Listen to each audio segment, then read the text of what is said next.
Cool. Well, Rado, finals football on the way. I guess the first question will be: do you have any fitness or injury concerns heading into the game with Sydney? Is Stoddy right to come back in after being rested? Yeah, yeah, she is. She's right. We took the week to rest a few other girls as well. So yeah, at the moment we have got everyone to select from, and the only one that's missing is Holly McNamara. But yeah, she's out for the rest of the season. So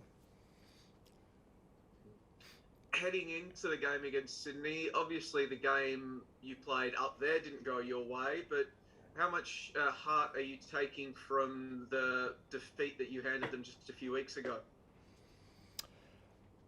look, we obviously we have analyzed both games, and we are using those games for preparation for this game.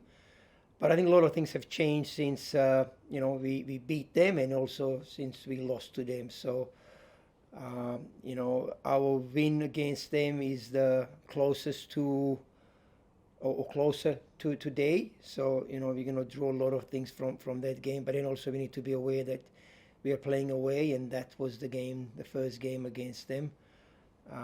And they were excellent. They were on top of the game, although they both teams missed Matildas. I think second game we had Matildas, we missed New Zealand girls. So we'll see now that we are missing Holly, and I think they got the full complement of the team. So we'll see how they go. It's pretty obvious that you were going to face Sydney at some point in this finals campaign. That became very obvious very early on in the season. Just how much time have you taken to analyse Sydney? Have you just restricted it to the week you're playing them, or has that been something that's been ongoing throughout the entire campaign? No, no, we just looking at our next opponent, so you can't really look so far, forward. It would be, not the good preparation for the current opponents. But last two games we had two wins, and now we are going full of confidence, refreshed, and I think we had one day or a couple of days longer to rest than what they did. Or yeah, one day actually. But yeah, we'll see how we go. We'll do our best. We'll try our best. We you know I think players have learned their responsibilities. They have fully taken to our principles. So you do expect that from that point of view, everything is going to be okay. But there's always that making mistake in a worst moment of the game, if you want to call it like that, and then things can go a little bit south from there on, and we can see that in men's game, we can see that in international levels. So the mistakes are very important part of the game. So whoever makes less mistakes will probably win the game. What have you made of Sydney's recent form? Oh, look, they have been the best team in the league. They've been coached by arguably the best coach in the league. They have so much power and so many attacking threat. When they have Satchel and Chilean, what's her name now? Sorry, Rojas on the bench. You can just see how much power they've got in that front line. I think their back line has been very solid. The goalkeeper Jada has been selected as I've read this week, she's been selected as a goalkeeper of the team of the, sorry, as a goalkeeper for the team of the year in some circles. So, they've got, and their midfield has been fantastic. They've done better than most of the midfield players in the league. So, they are very, very good team. Well, you've certainly made them sound very good, but you also pushed them to the final day of the season to secure the premiership. Now that the regular season has concluded, what's your reflections on it for your own side? Oh, look, our progression from the beginning, or even before the season started, with many people looked at us as a potentially finishing 8th in the season. To had everything in our hands, and to play against Brisbane Roar without Holly, without Story, without Wilkie. That was one of the the biggest challenge for us this year. And if we had everyone, we would probably be talking now as a premiers, and we would be preparing here as a host of this first finals. But nevertheless, I am so pleased with what we have achieved with players. We helped Story in their journey. Someone like Wilkie has played one of her best seasons in her career. Tori has had her best season in her career. Minnie has had best season in her career. Suddenly everyone knows about Holly McNamara. Vinnie, everyone is talking about her. She made the national team. She made Matilda. So there's been so many successful stories in our journey. And there are a few other girls that maybe did not get as much time through injuries, like Letitia McKenna, who's such a bright talent. And we haven't seen a lot from her because obviously of her injuries. And another one is Sally. Sally, she had, again, very injury-prone season, unfortunately, and we haven't seen best of her. So, there's so much more for us to show.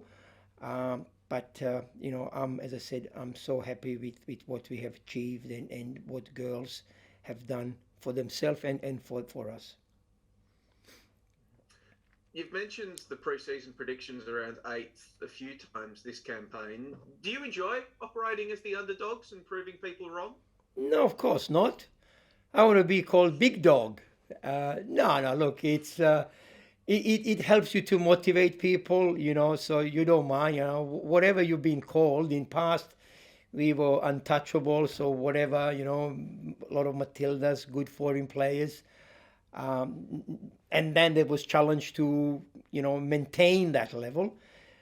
This year, we just had to adjust to, what we have. And a lot of these girls that came in haven't been part of big teams. They've been part of the teams that are always finishing in the middle of the table. So for us to be able to help them to reach their full potential, it's been fantastic. And, regardless of what people are judging us or planning where we're going to finish, we still have to do a job. You have to come up with some football style that's going to suit everyone, football style that's going to allow them to express themselves, and I think we have achieved that. And as I said, several of them have had seasons of their life, and it's compliment to them, but also compliment to us that we have been able to gel them all together and show them that that there is a belief, and they can do the best they can, and I think they've done that. You mentioned already that you think Ante Juric is one of, if not, the best coach in the A-League women's competition. I guess how hard is it to prepare for a team like Sydney at the moment, knowing that Ante Juric has changed up his formation when he's needed to through absence? Like, we've seen them, implement a 4-4-2. We've seen them go to the 4-2-2 that the men's team likes to employ. We've seen them go to like a 4-3-3. Last week it was a 4-2-3-1. So I guess how hard is it to prepare knowing that you don't know what you're coming up against? The way we are looking at the game, we're looking at from three moments. So one is, we call it macro game. So this is like 11v11. It's all about structure. It is what you're talking about. Then the level down is mini game. The game is played around the ball, maybe 4v4, 5v5, wherever you look, there will be those numbers.